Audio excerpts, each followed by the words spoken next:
Welcome to Marketing as a Foreign Language, episode 328. My name's Kellen. Today we're talking about Bhakti Yoga and Trump. Trump came up with a social media platform. I don't know if he built it. We're going to investigate it today. We're going to get to the bottom of this. It's called Truth Social. And apparently it got hacked and also went up 400% or 800%. I don't really know what's going on. But the point that I'm trying to make this morning is when I say the word Trump, you're going to have a visceral response. Usually people have a response one way or another. And I want to get to the meta behind that. The point being, before we dive into talking about Trump at length, I want you to take whatever reaction you have to him and understand that, look, it's like a toilet in an art gallery. What? That doesn't make any sense, Kellen. What are you talking about, a toilet in an art gallery?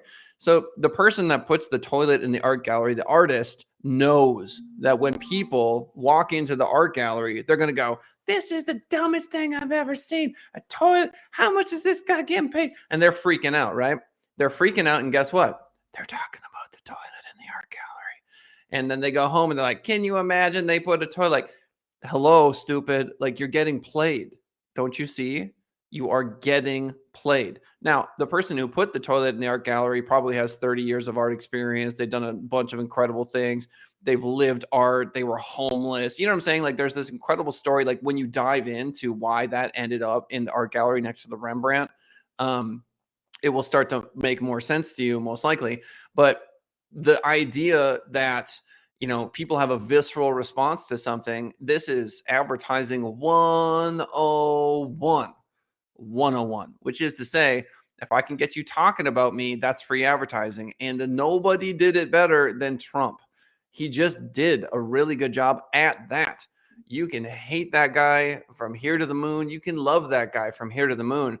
But you don't really hear, like, when people were talking about Jeb Bush, people didn't go, oh, Jeb Bush, and start freaking out, right?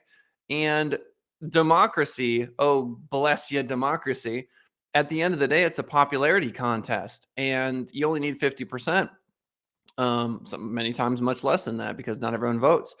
And so the point is that before we dive into Trump and Trump's social media campaigns and his little this thing that he's doing, True Social, I can't have an informed political argument about the nuances of Trump's policies, because I live in the world of advertising. Okay. This is what I do for a living. I watch political shows. I read some political articles, but I would have to dedicate my entire life to politics to be able to have the level of conversation that is worthy, in terms of a national debate on a given social issue. I've got my opinions, and that's fine. But the point that I can make fervently is that Trump is incredibly good at getting people to talk about him, as evidenced by the fact that I am doing it right now. So we're going to dive into Trump's social media platform. It's called Truth Social. Try to understand all that. The rise of Parler, if you're unfamiliar with Parler, conservative social media platform that got a ton of growth when Trump was banned from Twitter, and as many people on the right are seeing Facebook and Twitter as largely leftist organizations. You can debate that until you're blue in the face. But yeah, there definitely is that sentiment out there in the world. Our first article is from USA Today. Donald Trump's social media platform hacked just hours after it was announced. This is a little bit old. It's October 22nd. Hackers gained access to private version of former President Donald Trump's recently announced social media platform and posted images of defecating pigs, expletives, and more. So yes, obviously people have very strong feelings about this stuff. What I find interesting about this is you've got these hackers that are coming into this platform and showing a vulnerability in it. They're putting this whatever, this pigs stuff. I find it fascinating that those that oppose can promote. It's what is it? All PR is good PR is the old saying, which basically means, look, the people that hacked into this version of Trump's social media platform and posted defecating pigs, expletives, and more. I think the general idea was, hey, look, it's not as strong as they think it is. They're trying to show weakness. But the reality is that it does multiple things. It's complicated. It's like everything else in this life. They go in there, they do that, and then here I am talking about it on my show, and there are tens of thousands of other people talking about it on their show. And again, Trump doing what Trump does because he's so incendiary, he gets people talking about them because it's an interesting and engaging piece of content. So here he goes, and so the people that did this, I wonder if they think about the ramifications all the way through, if that makes sense, how it ultimately leads to the promotion of his social media platform by way of it being an interesting article. The hacker is affiliated with the hacking collective Anonymous, this from USA Today again, told the New York Times that the move was part of their online war against hate. So there you go. There's a line in the movie called The Secret, which I think is interesting, where there's a huge difference between an anti-hate rally and a pro-peace rally. It's the old thing you've heard before where people say, don't think about a pink elephant, don't think about a pink elephant, don't think about a pink elephant. And then you're thinking about a pink elephant. Same thing with anti-hate, hate, right? You got to focus on love, right? And it's got to be a pro-love movement. It has to be a pro-love movement. Do you understand? So it's unsurprising to me that an anti-hate movement would actually lead to the promotion of these particular platforms when it's the opposite of obviously what they intended. So within your own mind, just make sure to be cognizant of the fact that if you're choosing a word to think about, the word itself, even if you're trying to do the opposite of it, has power. Anti-hate and love are two very different things. So anyway, these folks used a fake account. It was called Donald J. Trump. They posted photos of these pigs, wrote profane rants against Twitter CEO Jack Dorsey. Oh, okay, interesting. And former Trump advisor Steve Bannon. Quote, "We had a fun time trolling it to high heaven," said Aubrey Cottle, a hacker affiliated with Anonymous. She told that to the New York Times. So hackers obviously wield a lot of power in our culture today, and it just goes to show that these people, in regards to politics, have a voice. But ultimately, again, if you're going to fight against something that you don't like, you need to be aware of the news machine. You need to be aware of the news machine and its ultimate effect on whether or not the thing that you're fighting against is being promoted. CNBC.com, next article, Trump media SPAC stock doubles, bringing two-day gains to 800% in retail trading frenzy. So this is absolutely wild. Digital World Acquisition Corp, the SPAC that is taking former President Trump's planned social media platform public, soared Friday following a massive rally in the previous session. So 800%. Look, I don't want to admit that we are as divided as we seem, at least from American standpoint. What's important, I'll put it to you this way. You could argue that the human body is divided. You could say, you got this left leg, you got this right leg, and the left leg is getting more attention. I don't know. Like if you're like a martial artist, like you're kicking with the right leg more or whatever. Balance obviously is the goal, but it takes both sides to move forward. You put the weight on the left, you put the weight on the right. What's fascinating is although the seat of power moves to the left, say now, Biden as president, et cetera, you still end up with this shifting of the weight. I'm a martial artist, so I can't help talking about politics in these terms, but there are different stances, right? There's a front stance where the majority of your weight is on, let's say, the right leg, but there's still some weight on the left leg. And the weight that you put onto that other leg is incredibly important. If you put all of your weight onto one leg, that leg tires incredibly quickly. And so it is not surprising to me in the least that our political system moves almost like a martial artist in a fight, or a dancer, someone doing Tai Chi, whatever. You can pick your physical attribute, runner, doesn't matter. Point being that this 800% jump is the kind of thing that makes a lot of sense when you're not in power, which is to say that if Trump, I think, had been reelected for a second term and he had launched a social media platform, I'm not sure if there would have been as much fervor about it as there currently is, because when your team has lost, sometimes that can rally a lot more interest and people get really excited about it. There's probably like I'm sure there's a reelect Trump movement. And these sorts of people are happy to invest in a social media platform that they believe is more equitable, more fair. So the SPAC, which trades under the ticket DWAC, this from CNBC.com again, on the NASDAQ, skyrocketed 284% at one point and closed up 107% at $94 a share. Trading in the stock was halted due to volatility multiple times. Friday's rally brought the SPAC's two-day gains to more than 800%.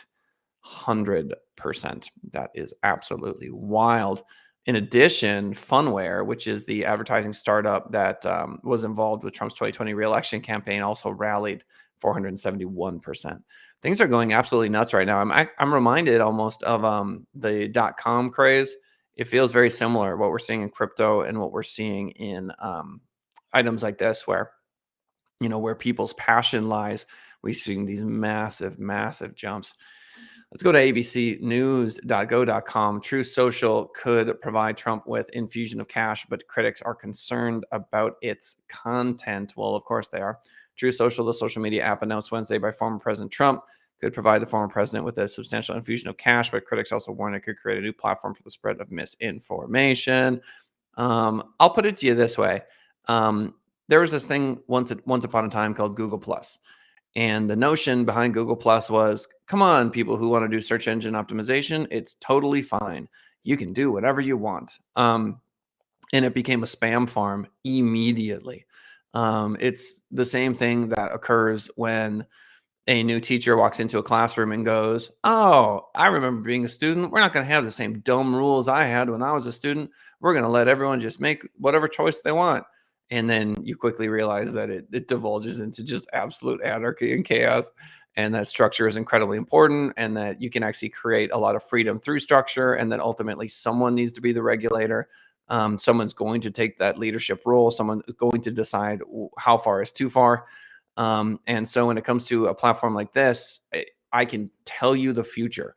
There is going to be an article that talks about that first censorship, that first bit of like, okay, no, it's not all right for you to threaten to kill someone on our platform and plot somebody's murder. You know what I mean? Like there's going to be that horrifying thing that occurs on this platform. They are going to moderate it. And then ultimately you're going to have these people go, this is ridiculous. This isn't what we want. And people will take sides and whatever. But the truth is that ultimately you have to have a referee of some sort. Now, that's different than the branding. So literally truth, whatever this is called, True Social. That's just branding. That's just 3 syllables to try to get people to sign up to the platform. And look, I'm not going to argue with conservatives who believe that Dorsey and Zuckerberg are censoring their voices, and I'm not going to argue with liberals who believe that these platforms are doing is a just cause. You see what I'm saying? For me, it is important, to take a case-by-case basis. I don't want to look at blanket generalizations of this stuff. All I see is some people getting very rich. And this is important to understand. That's where my head's at. Like, there's a lot of money in this right now. And I think if you don't like a social media platform, just get off of it. But I have my limits too, so if a social platform facilitates violence, it's not okay with me. So Facebook, for example, with the leaked memos from Frances Haugen, the whistleblower, talking about how they just aren't actioning a lot of violence on the platform. If people are getting hurt and they aren't doing a good job as a referee, they need to be held accountable for that. But again, a case-by-case basis. Let's take a look at the Wikipedia article for True Social. It is only a proposed social media platform. Apparently, it's going to be launched in November of 2021, and it's got a limited launch in the Apple App Store in November and a full public launch in 2022. So this is exactly my point. After being banned from Facebook and Twitter in 2021, Trump proposed a new social media platform. I've said this a million times. I mean, this idea that Facebook is somehow this incredible technology that no one could possibly replicate is ridiculous. It's pictures and photos and links. It's just the internet. It's just a website. And the real difficult thing to do is users. It's not the technology. You can go build something that's like Facebook. It's not that hard. The technology's been around forever. What's really hard is getting a million people onto it, because these social media platforms don't mean anything. They have no value until there's a community there. And Trump just brings a community with him. So the second he got banned from Facebook and Twitter, I thought to myself, man, this is only a period of time before that entire tribe just gets up and leaves. And then you got to wonder, is it better? And this is from a liberal perspective. I'll take the conservative perspective in a second. If you are a Democrat and you really look at it, is it better to have those folks together on, say, a Facebook or a Twitter, where everyone's in the same room and talking, and it's not well, it's still pretty bubbly, but at least there's some cross there dialogue, or is it better just to have a complete bifurcation, completely different world? Shout out to Brad Hess. He's my good friend. He's in chat. If you want to join us for the live, so youtube.com/send it rising, youtube.com/send it rising. There's a little chat box in the upper right hand corner. You can write whatever you want, and I will respond to you on the show live. For those of you listening to us on iTunes and Spotify and all the other podcast platforms, thank you so much. We do not have an account to the other one. Let's think about the sociological and psychological ramifications of that. I mean, that could be really rough, don't you think? Where folks literally are not even talking to each other. So I'm not convinced that separate websites is better, but ultimately it's their choice, and this is the natural unfolding of these sorts of communities. Ladies and gentlemen, what do you think? Do you think it's worth investing in this from an investment perspective? Are you viscerally opposed to this idea? Do you believe that Facebook and Twitter are acting more in a left-leaning fashion? Do you think they are being centrists? Are they being good referees? Yes or no? What do you think about this platform? Do you think it's going to absolutely just be a dumpster fire of misinformation? Or is it going to be a place where people can actually have legitimate conversations without fear of censorship, or both? Let me know in the comments, youtube.com/send it rising. Thank you for swinging by the show today. I genuinely appreciate it. And we will see you for the next episode. Bye for now.